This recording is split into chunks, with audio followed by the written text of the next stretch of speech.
देवउठान एकादशी के सब गोटा के बहुत बहुत शुभकामना। तुलसी विवाह गीत के गाबै छी। के करयलारी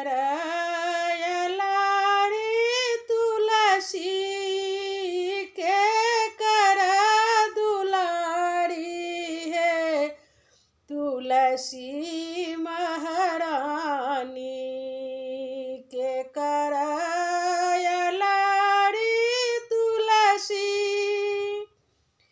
के कर दुलारी है महारानी तुलसी के करल रहली कुमारी है तुलसी महारानी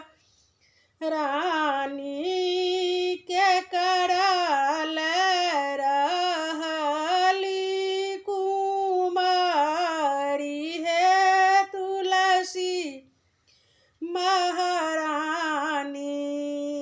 बाबा के अलारी तुलसी भैया के दुलारी है तुलसी महारानी। बाबा के अलारी तुलसी भैया के दुलारी है तुलसी महारानी। कृष्ण लाए रहली कुमारी है तुलसी महारानी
कृष्ण